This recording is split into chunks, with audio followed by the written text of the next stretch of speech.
এখন পর্যন্ত ভোটের পরিবেশ সুষ্ঠু আছে বলে মনে করছেন প্রধান নির্বাচন কমিশনার এএমএম নাসির উদ্দিন।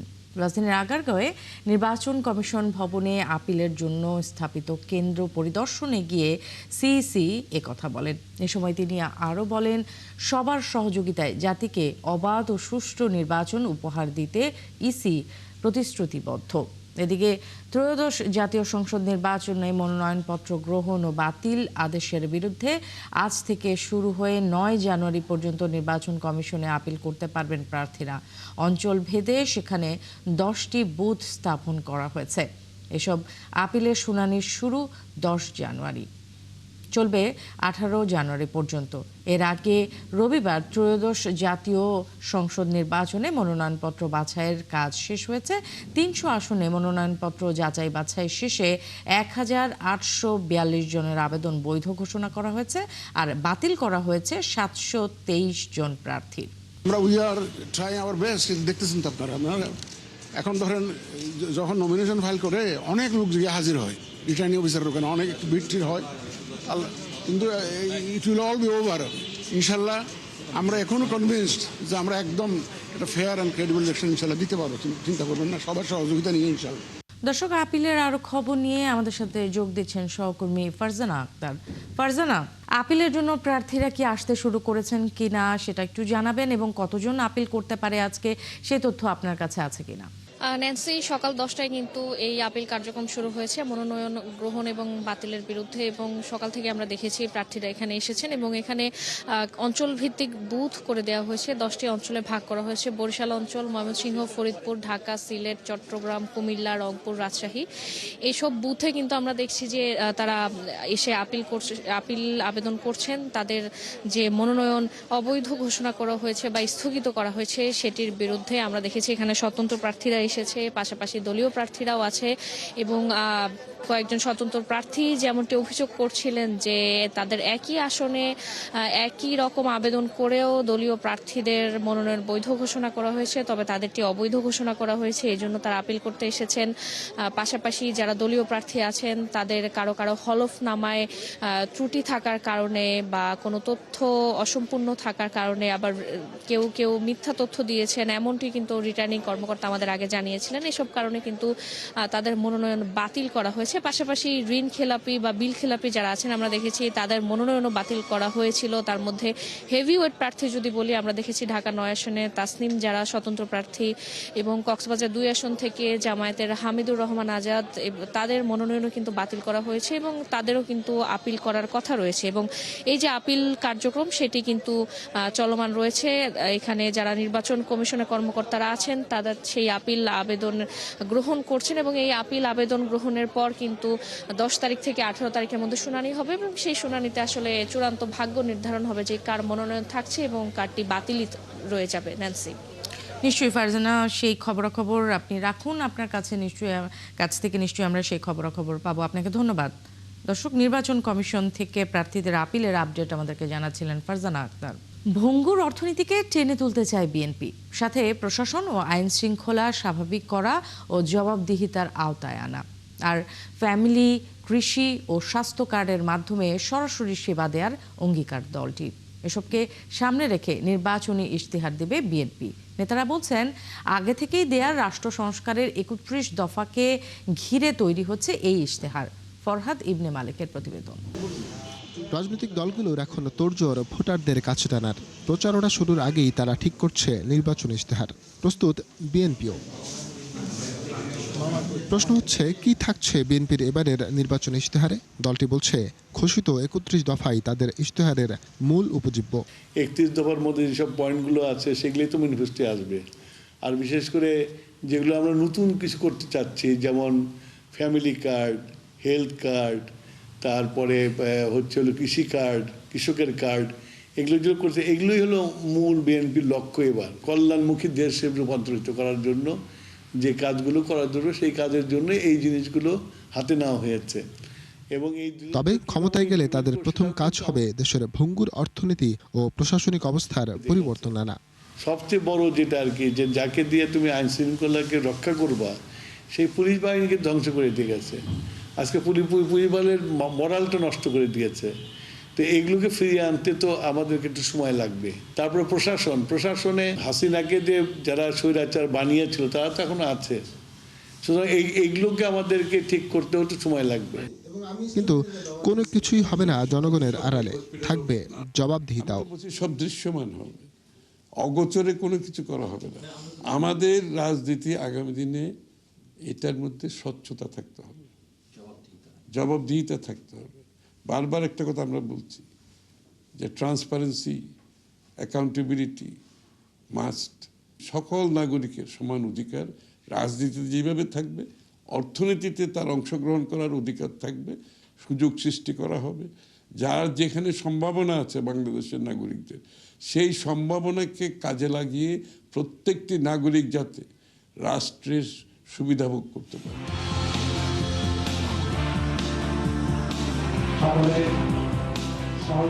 আমাদের এই ভিশন 2030 বাস্তবায়ন করা হবে ইনশাআল্লাহ। 2022 সালে বেগম খালেদা জিয়ার ভিশন 2030 এর আলোকে 27 দফা সংস্কার প্রস্তাব পেশ করেন দলের ভারপ্রাপ্ত চেয়ারম্যান তারেক রহমান। এরপর 2023-এ একে বর্ধিত করে ঘোষণা করা হয় রাষ্ট্র বিনির্মাণের নতুন ইশতেহার 31 দফা। ফরহাদ ইবনে মালিক, 71, ঢাকা। দর্শক, জুলাই গণ অভ্যুত্থানে নিহত অজ্ঞাত শহীদদের মরদেহ তুলে তার শনাক্তের যে কার্যক্রম সেটা শুরু হয়েছে। রায়ের বাজার শহীদ বুদ্ধিজীবী স্মৃতিসৌধ সংলগ্ন কবরস্থানে একটি সংবাদ সম্মেলন চলছে, সেখানে আমরা সরাসরি চলে যাব। সবসময় ছিলেন মুক্তিযুদ্ধ বিষয়ক মন্ত্রণালয়ের মাননীয় উপদেষ্টা জনাব ফারুকী আজম বীর প্রতীক স্যার। এবার আমি জনাব ফারুকী আজম বীর প্রতীক স্যারকে বিনীত অনুরোধ জানাচ্ছি আমাদের সকলের উদ্দেশ্যে কিছু বলার জন্য।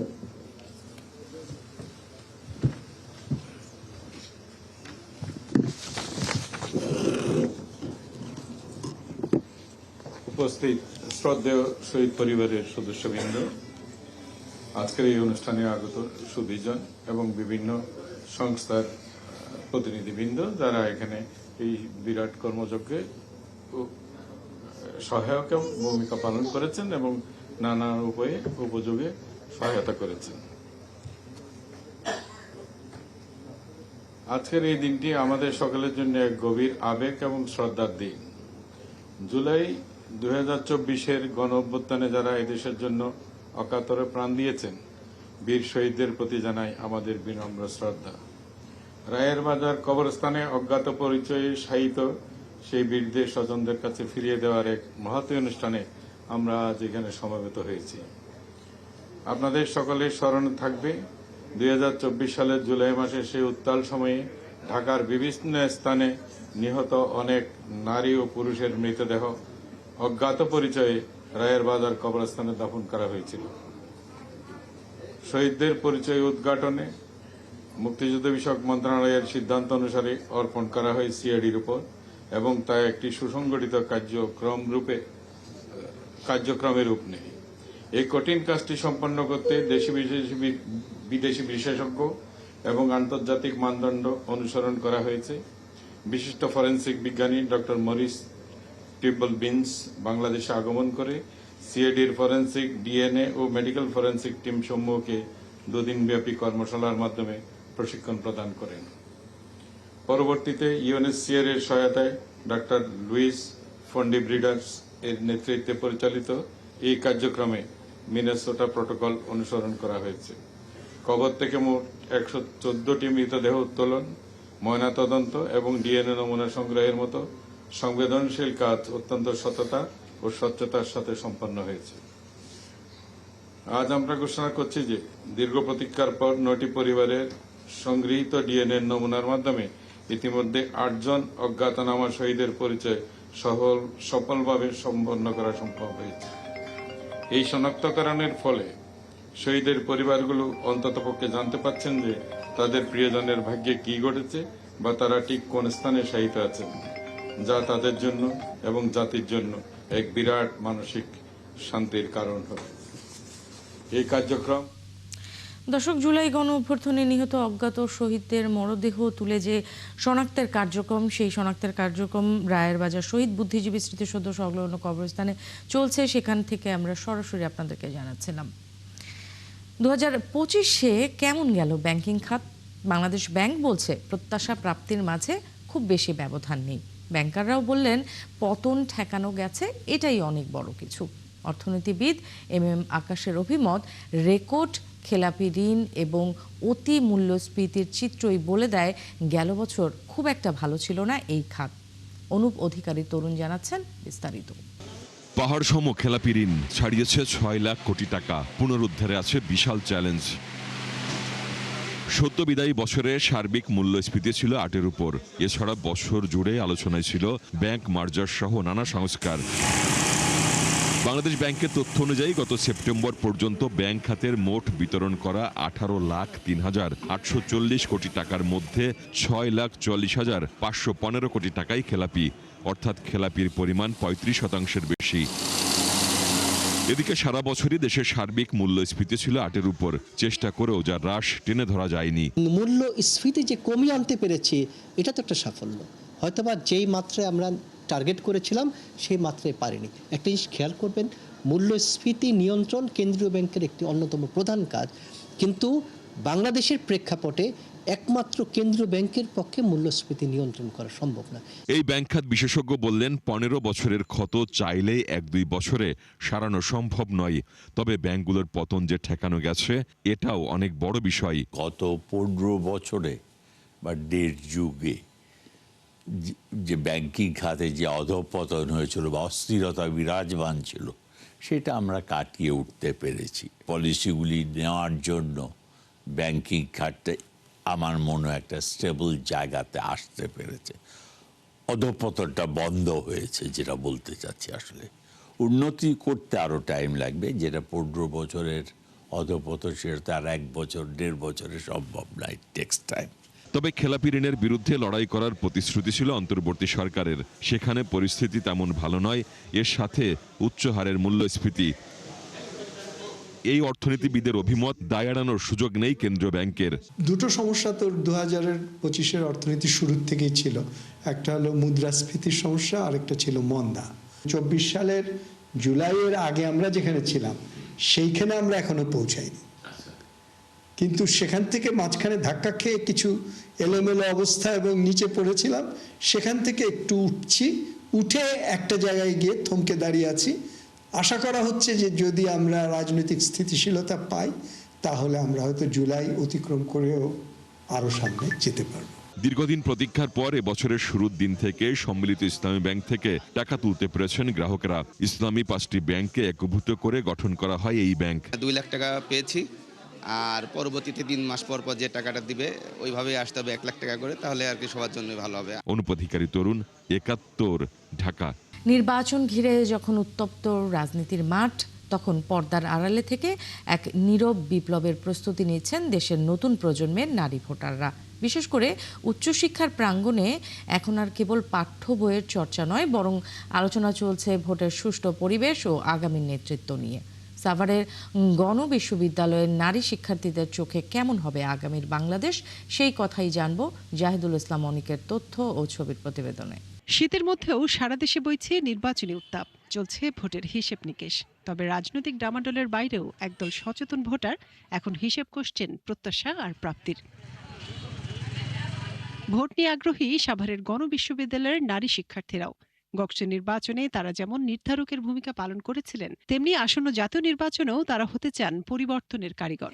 যারাই বলে যে আমাদের ভোট দেন বা আমরা ভোট দিলে আমরা এটা করবো, আপনার নারীদের জন্য এটা ব্যবস্থা করব, সেরকম সুযোগ সুবিধা আসলে হয়ে ওঠে না। আমরা চাই যে আসলে এই কাজগুলো বাস্তবায়ন করা হোক। আমরা সকলেই জানি রাতে অনেক চাকরি করেন, নাইটেও অনেক ডিউটি হয়, তো সেই সবে যেন নারীর অংশগ্রহণও সুষ্ঠুভাবে থাকতে পারে, নারী যেন নিরাপদ থাকে তার রাস্তায় তার বাড়িতেও, সেই আমরা প্রত্যাশা করব আগামী সরকারের কাছে।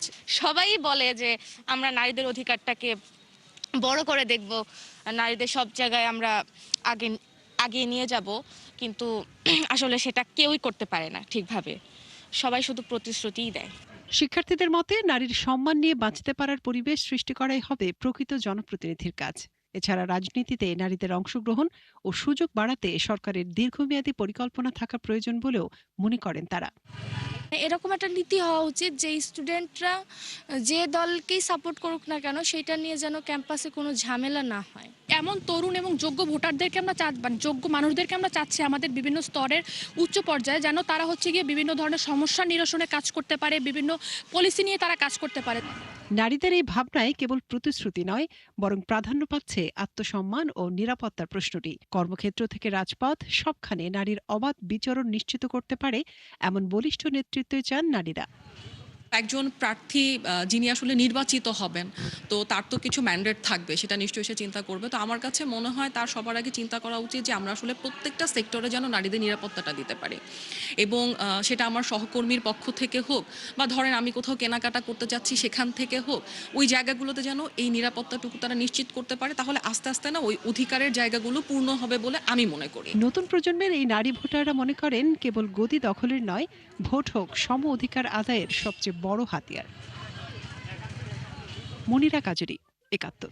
দর্শক, সাবেক প্রধানমন্ত্রী বেগম খালেদা জিয়ার কবরে প্রতিদিনই নানা শ্রেণী পেশার মানুষ হাজির হচ্ছেন এবং তাকে শ্রদ্ধা জানানোর জন্য, এবং একই সাথে রাজনৈতিক নেতৃবৃন্দও যাচ্ছেন।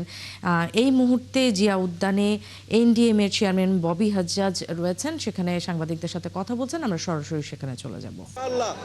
মোহাম্মদপুরবাসীরা এত বছর ছিল, আগামীতেও তারা থাকবে এবং তাদের আশীর্বাদ নিয়ে, তাদের দোয়া নিয়ে এই নির্বাচনে আমি লড়াই করছি, প্রতিদ্বন্দ্বিতা করছি।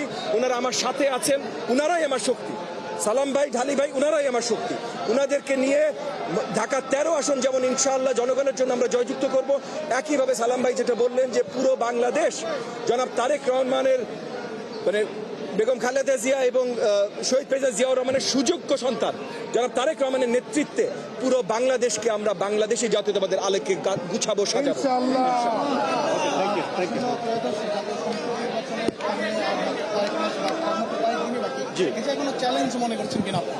দেখেন, নির্বাচন একটা প্রতিদ্বন্দ্বিতা, একটা কম্পিটিশন, এটা সবসময় চ্যালেঞ্জ, কিন্তু এই চ্যালেঞ্জ মোকাবেলা করবার জন্য পুরো দেশব্যাপী আমরা তৈরি, এবং এই চ্যালেঞ্জে আমরা বিশালভাবে জয়লাভ করবো, এটা আমরা সত্যিকারের অন্তরে অন্তরে বিশ্বাস করি। তো এখানে আমাদেরকে কেউ থামাইতে পারবে না ইনশাআল্লাহ। ঢাকা 13 আসনে এই যে আমাদের দুই বীর মুক্তিযোদ্ধা, দুই বড় ভাই, উনাদের স্নেহে, উনাদের ছায়ায় ঢাকা 13 আসনে বিশালভাবে আমরা জয়লাভ করবো বলে আমরা বিশ্বাস করি। দর্শক, জিয়া উদ্যানে এনডিএম এর চেয়ারম্যান ববি হাজ্জাজ কথা বলছিলেন। আমরা সরাসরি এতক্ষণ সেখানে ছিলাম। চলে যাচ্ছি পরের সংবাদে। এ যেন সরকারি টাকা দরিয়ায় ঢালা, প্রয়োজন নেই, দেওয়া হয়নি চাহিদাপত্র, তারপরেও কোটি কোটি টাকার চিকিৎসা সরঞ্জাম গছিয়ে দেওয়া হয়েছে হাসপাতালে, অথচ মাত্র 150 টাকার ফিল্মের জন্য হচ্ছে না এক্স-রে। এই চিত্র 250 শয্যার সিরাজগঞ্জ জেনারেল হাসপাতালের। বিশেষজ্ঞরা বলছেন স্বাস্থ্য খাতে কমিশন বাণিজ্যের দৃষ্টান্ত এটা। হিমেল মাহবুবের ধারাবাহিক প্রতিবেদনের প্রথম পর্ব আজ।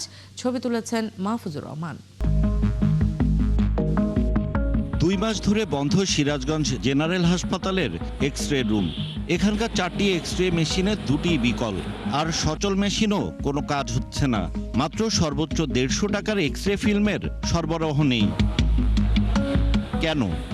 আমরা যে পরিমাণ চাহিদা দেই এক্স-রে ফিল্মের, সেটা স্বাভাবিকভাবে বছরের অর্ধেক সময়ে এসে হয়তো বা শেষ হয়ে যেতে পারে। হাসপাতালটির অপারেশন থিয়েটারের যন্ত্রপাতি থেকে শুরু করে অন্যান্য বিভাগের বেশিরভাগ যন্ত্র নষ্ট হয়ে পড়ে আছে। কিছু অ্যানেস্থেসিয়া মেশিন, এগুলো আর মেরামত করা সম্ভব না। আমাদের মোট আলট্রাসোনোগ্রাম মেশিন হচ্ছে 4টা, তার ভিতরে 3টি হচ্ছে অচল আর 1টি এখন সচল আছে। সিসিইউতে কিছু মনিটর আছে, অচল আছে। ল্যাবের কিছু যন্ত্রপাতি, অ্যানালাইজার কিছু আছে, এগুলো মেরামত করা আর সম্ভব হয় না, এগুলো কিছু অচল আছে। দাঁতের আমাদের যে স্কেলিং এবং ফিলিং এর যে মেশিন আছে, এটার ভিতরে আমাদের 2টা মেশিনের ভিতরে একটা কাজ করে আর আরেকটা অচল। আমাদের শুধুমাত্র ইনফ্রাস্ট্রাকচারটা আছে, জনবল নেই এবং যন্ত্রপাতি নেই। এমন বক্তব্য শুনে অনেকের মনেই প্রশ্ন আসতে পারে, হাসপাতালটি তাহলে ঠিক আছে কি? ধুকে ধুকে চলা হাসপাতালটির সার্জারি বিভাগের বারান্দায় দেখা গেল একটি কাঠের বাক্স, যার মধ্যে রয়েছে একটি অটোক্লেভ মেশিন। এটি সাধারণত অপারেশন থিয়েটারের সরঞ্জাম জীবাণুমুক্ত করার কাজে ব্যবহার করা হয়। এই অটোক্লেভ মেশিনটার যে ইউজুয়াল আমাদের যে লাইন আছে 440 লাইন, 440 লাইনে আমাদের এই অটোক্লেভ মেশিনটা সংযোগ দেওয়া সম্ভব হয় না। হাসপাতালটির সহকারী পরিচালক দিলেন বিস্ফোরক তথ্য। হাসপাতালে এই যন্ত্রের কোনো প্রয়োজন ছিল না, এমনকি এটি চালাতে যে পরিমাণ বিদ্যুৎ প্রয়োজন সেই সরবরাহ ব্যবস্থাও নেই। 1 মাস আগে আসছে। এটা সিএমএসডি থেকে দেওয়া হয়েছে আমাদের। চাহিদা ছিল না আমাদের, এমনি পাঠিয়ে দিয়েছি। ৭১-এর কাছে খবর ছিল হাসপাতালটিতে রক্তের গ্যাস পরীক্ষার জন্য একটি এবিজি মেশিন অব্যবহৃত অবস্থায় পড়ে আছে, তবে স্টোর কিপারের কাছে নেই সেই তথ্য। না, আমার পিরিয়ড আসে না, এটা আগে আসছে কিনা আমি জানি না। আমি 5 বছর দিল, প্রায় 5 বছর। যন্ত্রটি পাওয়া গেল প্যাথোলজি রুমে। কর্তৃপক্ষ বলছে এই যন্ত্রটি কেবল আইসিইউ সিসিইউতে ব্যবহার করা হয়, কিন্তু এই হাসপাতালে এসবের ব্যবস্থা নেই। আইসিইউ ছাড়া এবিজি মেশিন ব্যবহার করার কোনো আমাদের জায়গা নেই। এই যন্ত্রপাতিগুলো আমাদের এখানে দেওয়া হয়েছে, এটা আমাদের কোনো চাহিদা ছিল না। ৭১-এর কাছে তথ্য আছে অপারেশনের সময় ব্যবহার করতে হয় এমন 2টি ডায়াথার্মি মেশিন হাসপাতালটিতে আছে, যা একবারও ব্যবহার হয়নি। হাসপাতাল কর্তৃপক্ষ স্বীকার না করলেও আমরা বিষয়টি নিশ্চিত হতে সার্জারি বিভাগের স্টোরের দায়িত্বে থাকা নার্সের সাথে যোগাযোগ করি। ওটা তো মেশিন তো অনেক আগে ওই আপনার স্টোরে ছিল, ওইটা বুঝছেন? হ্যাঁ হ্যাঁ, স্টোরে ছিল। স্টোর থেকে আমাকে বললো যে মেশিন আছে, তো মেশিন 2টা নেন। এটা দিয়ে একটা কাজও হয়নি না? আপনাকে কে দিছিল স্টোর থেকে? Store keeper. নাম কি ওনার?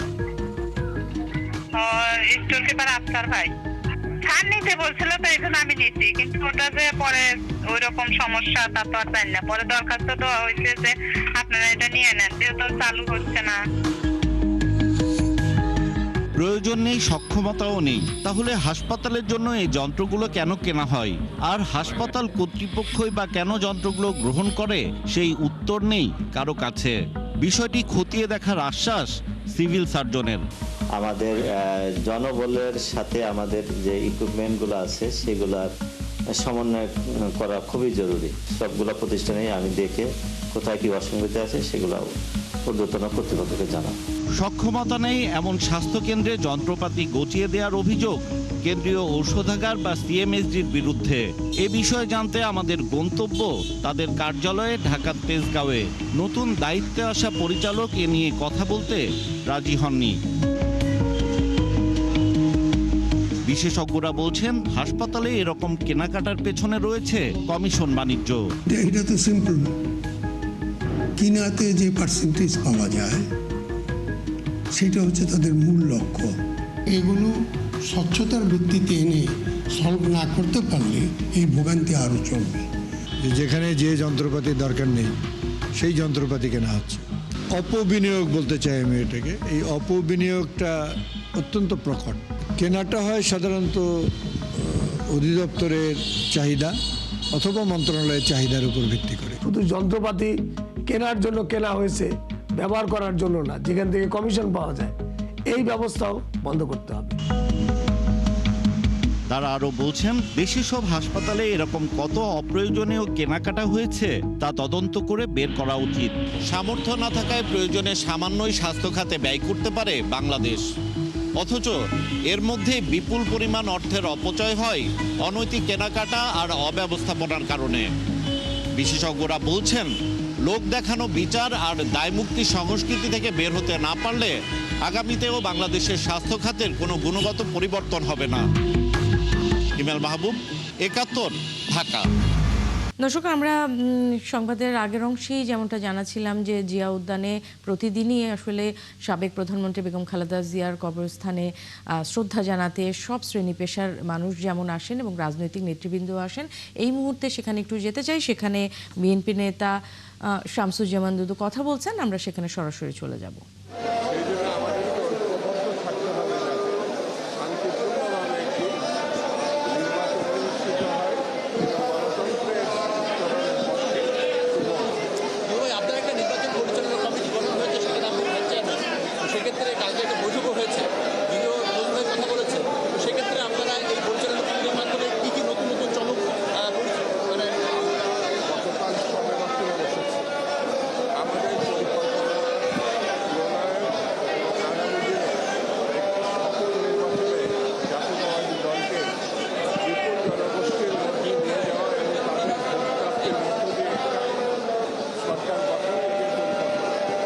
ক্ষেত্রে এবং পাশাপাশি আগামী দিনে নির্বাচনকে সফল করার জন্য রাষ্ট্র পরিচালনার জন্য যে ইস্তেহার। দর্শক, বিএনপি নেতা শামসুজ্জামান দুদু কথা বলছিলেন জিয়া উদ্যানে। আমরা সরাসরি সেখানে ছিলাম। চলে যাচ্ছি পরের সংবাদে। সিলেট ও আশেপাশের এলাকায় ভোর রাতে ভূমিকম্প অনুভূত হয়েছে। ভোর আনুমানিক 4:47 দিকে কয়েক সেকেন্ডের জন্য এই কম্পন অনুভূত হয়।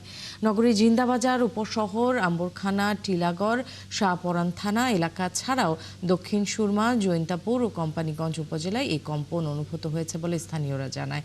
তবে তাৎক্ষণিকভাবে কোথাও কোনো ক্ষয়ক্ষতি বা হতাহতের খবর পাওয়া যায়নি। এ বিষয়ে বাংলাদেশ আবহাওয়া অধিদপ্তর বা সংশ্লিষ্ট কোনো কর্তৃপক্ষ এখনও আনুষ্ঠানিকভাবে ভূকম্পনের মাত্রা ও উৎপত্তিস্থল সম্পর্কে কিছু জানায়নি। ঢাকায় শীতের অনুভূতি আগের তুলনায় আরও বেড়েছে। সোমবার ঢাকার সর্বনিম্ন তাপমাত্রা নেমে এসেছে 12.2 ডিগ্রি সেলসিয়াসে। সকাল থেকেই মাঝারি থেকে ঘন কুয়াশায় ঢেকে আছে অনেক এলাকা, যা দুপুর পর্যন্ত থাকতে পারে। আবহাওয়া অফিস বলছে একই সাথে তাপমাত্রাও আগের মতোই অপরিবর্তিত থাকবে, ফলে শীতের অনুভূতিও কমার সম্ভাবনা নেই। পাবনা ও সিলেট সহ দেশের 7টি জেলায় মৃদু শৈত্যপ্রবাহ বয়ে যাচ্ছে, যা আরও কয়েকদিন অব্যাহত থাকতে পারে বলে জানিয়েছে আবহাওয়া অফিস। ঘন কুয়াশার কারণে নৌপথ, আকাশপথ ও সড়কে যানবাহন চলাচল ব্যাহত হতে পারে বলে সতর্কতা রয়েছে। দর্শক, যশোরে শীতের প্রভাব জানাতে আমাদের সাথে যুক্ত হচ্ছেন সহকর্মী SM ফরহাদ। ফরহাদ, একটু জানতে চাই আজ যশোরের তাপমাত্রা কেমন আর শীতের তীব্রতা কেমন? গত 10 দিনে যশোরের তাপমাত্রা 7 থেকে 12 ডিগ্রি সেলসিয়াস বিরাজ করছে। এর ভিতরে আজকে সর্বনিম্ন তাপমাত্রা যশোরে 10 ডিগ্রি সেলসিয়াস, এবং মাঝে মাঝে এর ভিতরে আমরা দেখেছি যে দেশের সর্বনিম্ন তাপমাত্রা যশোরে নেমে আসে। প্রায় এটা গত 10 দিনের ভিতরে অন্তত 5 দিন যশোরের সর্বনিম্ন তাপমাত্রা নেমে আসে। তো এই যে সর্বনিম্ন তাপমাত্রা, এর পাশাপাশি উত্তরের যে হিমেল হাওয়া, এই বাতাসের কারণে কিন্তু শীত আরো বেশি অনুভূত হয়, এবং সাথে ঘন কুয়াশা, অর্থাৎ এই কনকনে ঠান্ডায় সবচেয়ে বেশি বিপাকে পড়েছেন তৃণমূল এবং খেটে খাওয়া মানুষ। এরা আসলে কয়েকজনের সঙ্গে কথা বলেছি, তারা যেটা বলছেন যে এই যে তাদের সকাল ভোরবেলায় কাজের সন্ধানে বের হতে হয়, তখন তারা কিন্তু দেখেছি যে অনেকেই কিন্তু কাজে আসছে না, গত কয়েকদিন ধরে কাজে আসছে না শীতের কারণে, এবং অনেকে আবার যারা কাজে আসেন তারা কিন্তু অনেকে অসুস্থ হয়ে পড়ছেন। বিশেষ করে যারা বয়স্ক আছেন তারা বেশি অসুস্থ হচ্ছেন, এবং শিশুরা। আপনি জানেন যে 1 জানুয়ারির পর থেকে স্কুলগুলো খুলেছে, এবং স্কুলগুলো যারা ক্ষুদে শিক্ষার্থী আছে তারা কিন্তু বেশি অসুস্থ হয়ে পড়ছে। আমি হসপিটালগুলোতে খোঁজ নিয়েছি, হসপিটাল থেকে যেটা বলছে যে যেটা হলো বিশেষ করে ঠান্ডা জনিত যে রোগীর সংখ্যা, বিশেষ করে কোল্ড, ডায়রিয়া, নিউমোনিয়া, শ্বাসকষ্ট, এই ধরনের রোগীর সংখ্যা কিন্তু বাড়ছে। তো যশোরে যে কনকনে ঠান্ডা, এটা আবহাওয়া যেটা বলছেন যে আরো সপ্তাহখানেক নাগাদ থাকতে পারে। ন্যান্সি। ফরহাদ, আপনাকে ধন্যবাদ। দর্শক, ফরহাদ আমাদেরকে যশোর থেকে শীতের তাপমাত্রার ফলে যে প্রভাব, সেগুলো আপডেট জানাচ্ছিল।